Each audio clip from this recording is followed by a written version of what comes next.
Já imaginou conseguir um dinheiro extra em poucos minutos e a um custo baixíssimo? Pois bem, eu tô falando com você, beneficiário do INSS. Basta solicitar agora mesmo o saque do cartão benefício pré-aprovado especialmente para você. E olha, podendo sacar a partir de R$ 1.160. Uma maravilha! Para solicitar o seu é muito fácil, é só clicar no link e preencher seus dados. Finalizando o cadastro, você receberá um SMS com o link do banco para realizar o aceite do contrato. Depois disso, é só esperar o din-din cair na conta. Ficou com alguma dúvida? É só chamar a nossa equipe no WhatsApp. O INSS ainda pode recorrer dessa decisão? Pessoal, poder pode, mas não recurso com poder de modificar o direito principal que foi conquistado. Então, assim, provavelmente um recurso chamado embargos de declaração, que visa suprir algum trecho do julgamento, alguma decisão que tenha ficado obscura, não muito clara. Então, geralmente, principalmente a União, entra com esse tipo de recurso. Eles utilizam para fins protelatórios, às vezes também para modular os efeitos dessa decisão. O que é isso que você está falando, Fernando? Vou explicar aqui para você. Protelar é aí enrolar mais um pouco para que a decisão não seja proclamada, para que os processos demorem um pouco mais a andar, até que saia essa decisão. Mas eu creio que o STF vai resolver, esse é um tipo de recurso que se resolve muito rápido. Contudo, então, não fique assustado com isso.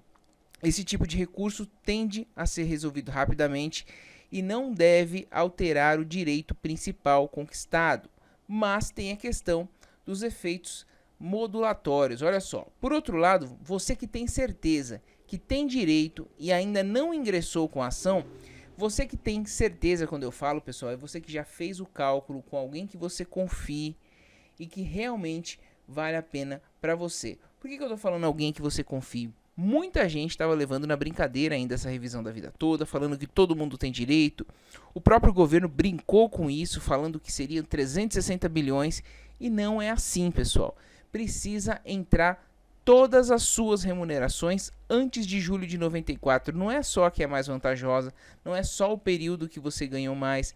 Se não está no seu CNIS ou não está na sua carteira, o INSS vai considerar salário mínimo, que vai jogar para baixo a sua remuneração. Então, não é brincadeira. Agora que o aposentado e o pensionista ganhou, a defesa do INSS vai procurar aonde reduzir a sua renda, ou para você não ter direito, ou para que não fique tão alto assim. Então tem que tomar cuidado.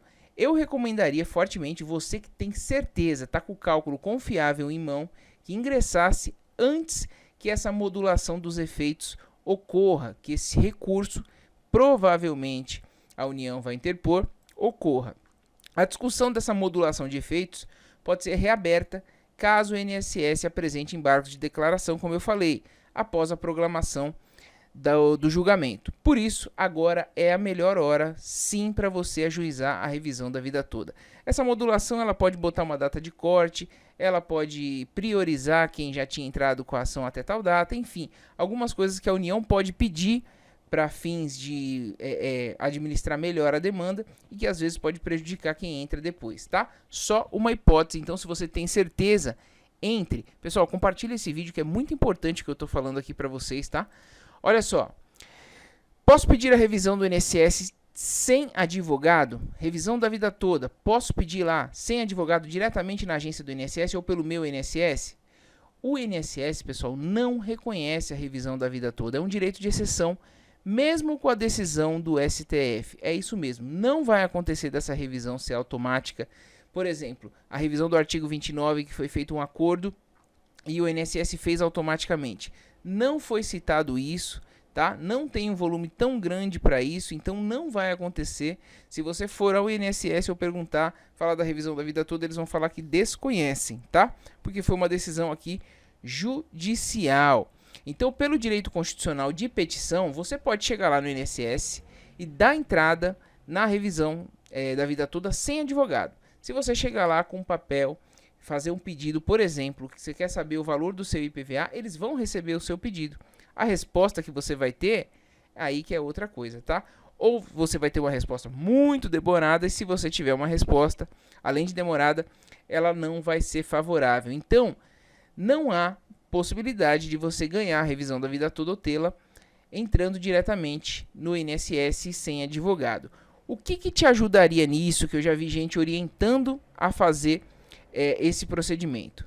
Esse pedido ele pode apenas te resguardar dos efeitos da decadência, que são aqueles 10 anos, por exemplo, você está em cima aí dos 10 anos.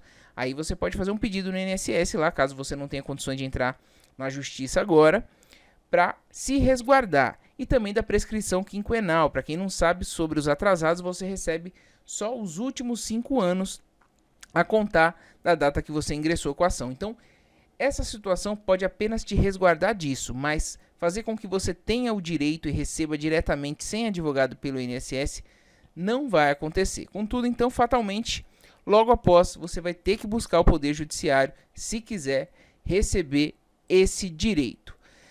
Para quem o STF deu direito à revisão da vida toda? Pessoal, o STF reconheceu a questão da decadência, então precisa ficar muito de olho. O que é DIB aqui? É data do início do benefício, tá? Vou repetir. Data do início do benefício é essa coluna. E aqui tem a tabelinha se cabe revisão ou não, tá? A tabelinha muito bem feita pelo site da Ingrácio, pelo site do Cálculo Jurídico, que eu estou pegando emprestado aqui, tá? Então, dou os créditos, visitem o site deles, o canal da Ingrácio, vale muito a pena, tá?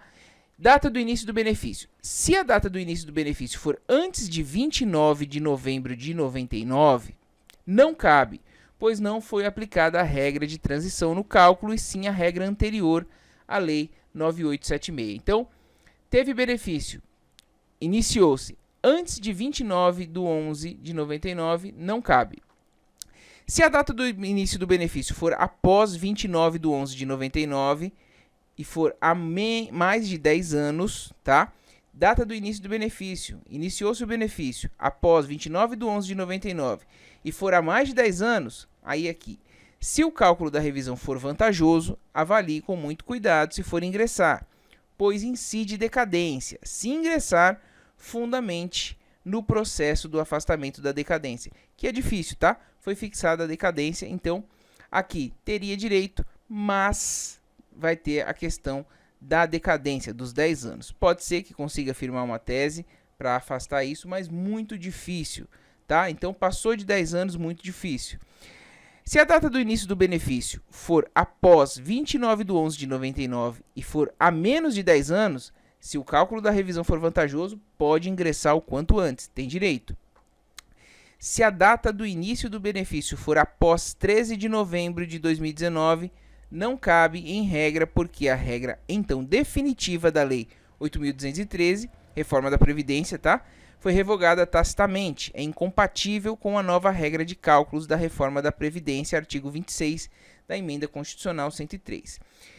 Vai caber uma discussãozinha aqui, quem se aposentou depois da reforma, só que com as regras antigas, tá? Que era direito adquirido. Aqui vai caber uma discussãozinha, eu entendo que vai ter direito, vai entrar aí, pode entrar com esse processo, apesar de ter essa data de corte aqui, mas fica claro, né, por lógica, que utilizou a regra anterior. Se a data do início do benefício for após 13 de novembro de 2019, hora da exceção. Cabe apenas se a concessão foi com base no direito adquirido, o que eu acabei de falar, tá? Ou seja, se na carta de concessão constar uma DIB, data do início do benefício posterior a 13 de novembro de 2019, verifique os cálculos no processo administrativo, porque a data do início do benefício usada para formar o período básico de cálculo nos cálculos pode ser anterior à emenda à Constituição 103. Então, se foi direito adquirido, pode entrar, mesmo que tenha sido depois da reforma. Analise com precisão a decadência, tá, pessoal? Decadência, todo mundo fala, passou de 10 anos, não pode mais. O termo inicial da decadência, ou seja, onde ela passa a ser contada, é o primeiro dia seguinte ao mês do recebimento da primeira prestação, ou seja, do primeiro pagamento. Então é o seguinte, pessoal, recebeu o primeiro pagamento, vai contar a partir do primeiro dia do mês seguinte da primeira prestação. Vou dar um exemplo, você recebeu, se aposentou, recebeu o seu pagamento dia 5 de janeiro, vai contar a decadência, vai começar a contar os 10 anos a partir de 1º de fevereiro, logo no mês seguinte, e aí você vai contar 10 anos para frente. Então tome cuidado, às vezes você está achando que passou 10 anos por pouquinho e não passou, tá bom? Fique atento a essa situação, porque muita gente pode estar em cima da hora aí, mas procure alguém de confiança, pessoal. Preste atenção nos cálculos. Entrar com o pedido da revisão da vida toda sem ter certeza de que ela vai majorar, vai aumentar o seu benefício, pode ser uma grande furada. Você pode perder o processo, ter que arcar com custas ou ter uma redução do seu benefício. No seu cálculo, não existe a possibilidade de deixar o salário em branco nos períodos em que houve contribuição, tá? Em que houve vínculo empregatício. Eu vou dar um exemplo para você. Você tem um vínculo lá da década de 70 na sua carteira, mas você não tem as remunerações dele. Ah, tudo bem, mas era baixinho? Não. Vai contar como salário mínimo esse período. Você não pode deixar, você não pode pedir a revisão da vida toda para incluir só os períodos que te interessam, para incluir só os períodos que você tem. Não aparece lá, não tem como comprovar, vai entrar como salário mínimo. A lei exige que nos períodos em que teve trabalho, tenha também contribuição. E se não tem como comprovar o valor, tem que ser salário mínimo. E isso pode jogar lá para baixo. Muita gente está fazendo simulação excluindo esses períodos. E não pode. Tá? Você vai ter que ver, comprovar, através de ficha financeira, Olerite, ou até mesmo para não te prejudicar, você pode verificar as atualizações de salário na sua carteira de trabalho. É difícil, tem que fazer a conversão dos valores, não é uma coisa simples, por isso eu falo, tem que ser alguém de confiança para fazer para você, para que você não tenha uma surpresa ingrata depois que sair a decisão do seu benefício. Se o INSS não tiver o valor desse período registrado, ele vai preencher o cálculo dele com o salário mínimo. E aí é cálculo com cálculo, o seu cálculo contra o do INSS na hora do processo. E aí isso faz com que o valor final da RMI fique menor, porque a lei prevê, né, RMI é a renda mensal inicial. A lei prevê que não comprovou, vai salário mínimo. Então, pessoal, tem que ficar de olho nisso. Muita gente está usando só o CNIS, Cadastro Nacional de Informações Sociais, aquele extrato que sai no meu INSS, os advogados pedem e faz o cálculo baseado só naquilo lá e não tem o salário ali, coloca salário mínimo, ou seja, está te prejudicando ou está excluindo aquele vínculo, que é pior ainda, que o INSS, na defesa dele, vai alegar. Então, fique de olho nisso, tem que colocar todas as remunerações e verificar se realmente vale a pena para você. Por que eu estou falando isso? Geralmente, os vínculos mais antigos, na década de 70, não aparecem salário mesmo. E são, geralmente, os de menor salário, né? Quando você começou a trabalhar, você se sujeitou a um emprego um pouco mais modesto, talvez você não tivesse estudo ainda, enfim. E a partir daí, você foi melhorando a sua condição, foi estudando, se capacitou, foi subindo de cargo na empresa, e aí aparece, conforme o tempo, a partir da década de 80, já tem salário aparecendo no CNIS, mas os mais baixos não aparecem. E é justamente isso que o INSS vai utilizar na defesa dele na hora de refazer os cálculos para tentar rebaixar o valor da sua ação. Então, você deve prestar muita atenção nos meses em que você não tem salário de contribuição no CNIS, mas que você sabe que trabalhou nesse período. Tome cuidado que na hora agora da briga, da decisão judicial, tem que ficar muito, muito atento a isso para você não ter prejuízo. Pessoal, esse era o recado de hoje. Se você tiver mais dúvidas com relação à revisão da vida toda, a gente vai fazer muito mais vídeo, porque agora é para valer. Agora realmente o direito está garantido e agora a gente precisa cuidar de vocês no sentido de que vocês entrem com a ação da forma correta e que levem exatamente o que é de direito de vocês. Eu agradeço muito a audiência, um forte abraço e até o próximo INSS Sem Segredo.